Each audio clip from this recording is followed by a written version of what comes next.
Et nous sommes avec Maurice Tantan pour parler du code de la route. Au-delà, il va aujourd'hui au-delà du code de la route de la sécurité. Maurice, bonsoir, vous nous avez manqué quand même.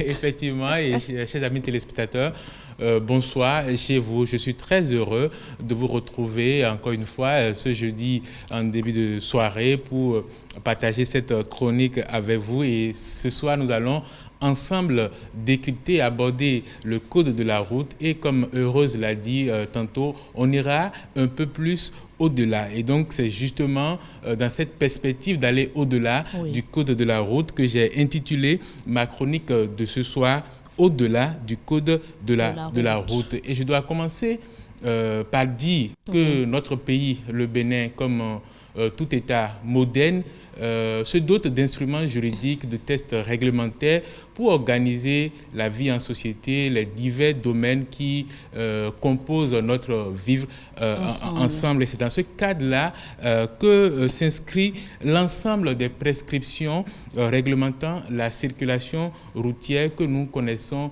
sous le nom de code de la route. Et comme vous pouvez le voir, c'est un test assez volumineux, puisqu'il comporte plusieurs chapitres qui réglementent différents aspects de la circulation de la route. Ce code prévoit toutes les règles que chaque usager de la route est invité à respecter pour une circulation fluide, sûre et apaisée. J'insiste beaucoup sur ces trois éléments, la sûreté, la fluidité, mais aussi l'apaisement, parce que nous allons voir dans la suite de mon intervention que ce sont des éléments très importants pour la circulation routière et qui ne s'agit pas seulement de respecter les règles du code de la route tel que c'est écrit dans le document, mais de développer également d'autres valeurs, d'autres vertus, je dirais même. Le code de la route nous enseigne par exemple les règles de priorité qu'il faut observer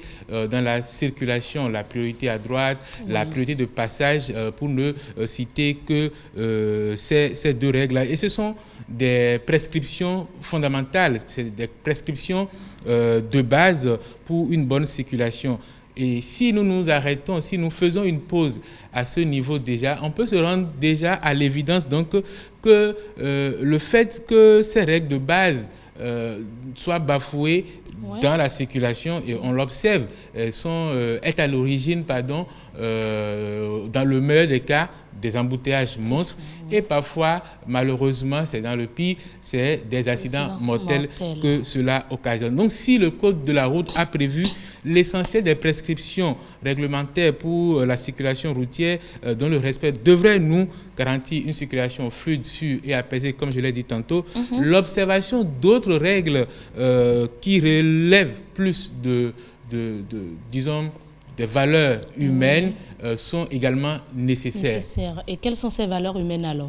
Alors, je dirais que sur la route, la solidarité, la courtoisie, l'empathie et l'entraide sont des attitudes que chacun de nous, en tant qu'usager de la route, chacun de nous doit cultiver sur la route pour une circulation fluide, sûre et apaisée. J'ai un ami aîné à moi qui a pour habitude de dire que la route se partage. Et je partage son propos dans le sens où je le trouve assez juste par rapport à ce que je suis en train d'expliquer. Parce qu'à travers cette expression, il fait référence à la nécessité pour chacun de nous de partager la route avec d'autres usagers tels que les motocyclistes, les piétons, les autres automobilistes, etc. Parce que la route, comme je l'ai dit, se partage. Elle rappelle également que chacun de nous a sa place sur la route et chacun doit être soucieux et respectueux des autres afin d'assurer la sécurité de tous. Si vous observez bien, ma chère Heureuse, dans la ville de Cotonou, qui est la ville que je maîtrise le mieux au Bénin, en tout cas puisque je réside dedans, je travaille dedans. La plupart du temps, ce qui est à l'origine des embouteillages qu'on peut rencontrer dans la ville et parfois de quelques accidents par-ci et par-là, ce n'est pas souvent tellement l'état de nos routes, de nos voies de circulation. D'ailleurs, on en a de plus en plus dans la ville et qui sont de bonne facture, voilà, qui sont praticables. Donc, ce qui est souvent à l'origine de ces situations dommageables et regrettables, c'est souvent que dans un premier temps, on ne respecte pas suffisamment le code de la route, on ne respecte pas juste tout simplement le code de la route et dans d'autres cas, ces valeurs d'entraide, de courtoisie, d'empathie ne sont également pas respectées, ne sont pas observées. C'est en réalité la convergence des choix rationnels, en tout cas à un titre individuel de chacun de nous, qui malheureusement est souvent guidé par l'intérêt personnel, qui va créer ces situations-là. C'est-à-dire quelqu'un, par exemple, sort de sa maison en retard, donc il a déjà commis une erreur depuis sa maison, mais il veut rattraper le retard sur la route. Ça l'amène à ne pas respecter le code de la route dans un premier temps et éventuellement, brûle le feu. Voilà, il va griller le feu. Éventuellement, il va être violent verbalement envers d'autres personnes. Éventuellement, il va rouler sur des pistes qui sont réservées aux piétons ou aux cyclistes, par exemple. Donc, vous voyez, on en rencontre très souvent dans la ville. Alors que si, dans un premier temps, on s'en tient strictement au code de la route et ensuite on développe ces valeurs d'empathie, d'entraide, de courtoisie, alors on va diminuer drastiquement les cas de ces désagréments que nous observons sur la route. En réalité, ce qu'on a tendance à oublier et qui est très important de rappeler sur la route, le comportement que nous avons traduit en réalité notre personnalité individuelle, mais aussi notre conscience collective et la qualité de notre vivre ensemble en tant que société nationale. Oui, bien sûr. Parce que, ça, c'est prouvé. Oui, c'est prouvé. Il y a des sociologues qui vont vous le confirmer. Je ne le dis pas juste pour faire une comparaison tout à fait juste banale ou bien sortie de nulle part.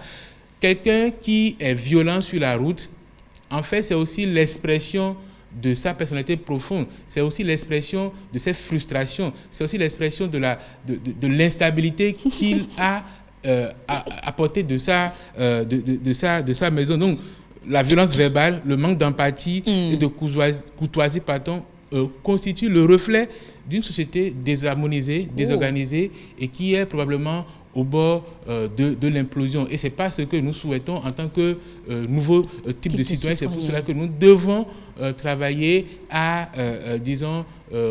à respecter le code de la route, mais aussi ces valeurs dont je viens de faire cas. Et je vais conclure mon intervention en disant qu'il nous faut donc garder à l'esprit que dans la vie, comme sur la route, chaque personne a sa propre trajectoire. Quand vous quittez votre maison pour venir à l'ORTV, ce n'est pas la même trajectoire que je parcours pour venir ici travailler. Mais nous sommes sur la même route. Et de ce fait, nous devons apprendre à coexister pacifiquement. C'est vrai. Merci beaucoup, Maurice Santan. Ce n'est pas tombé dans des oreilles de sourds. J'espère. Quand on voit un peu ce qui se passe sur nos routes et également ce que vous avez décrit dans votre chronique, on se demande bien si finalement tous les usagers de la route de Cotonou sont tous instables. Ben, pas du tout. Pas du tout. pas du tout. Tout le monde n'est pas instable, mais du constat qu'on fait et des résultats de recherche, on peut arriver à ce genre d'interprétation. Vous allez voir, moi par exemple, en tant que nouveau type de citoyen, je n'ai pas pour habitude de brûler les feux. Mais régulièrement, lorsque je m'arrête dans un feu, lorsque c'est au rouge, on m'insulte. Ou bien quelqu'un va faire un dépassement alors que le feu est rouge et vous met en danger, même pas seulement en difficulté, mais en danger. Donc on n'est pas tous instable, il y a des gens qui ont de la volonté, il y a des gens qui respectent, même qui s'en tiennent à cette conviction. Et c'est le lieu de saluer, de féliciter ces personnes-là, et de les encourager à faire des émules, et espérer même qu'ils fassent des émules en étant des modèles dans la société. Merci beaucoup, Maurice Santan. Mesdames et messieurs, bien voilà, nous remercions tous ces citoyens qui font preuve de civisme sur nos routes. Nous en avons besoin. Eh oui, nous en avons besoin. Ça permet de réduire drastiquement, je dirais même les accidents parfois inutiles et des pertes de temps inutiles. Mesdames et messieurs, rejoignez-nous sur les réseaux sociaux, Facebook, Twitter, Mouvement NTC, WhatsApp 97 41 42 67, la chaîne YouTube, le mail, le site internet.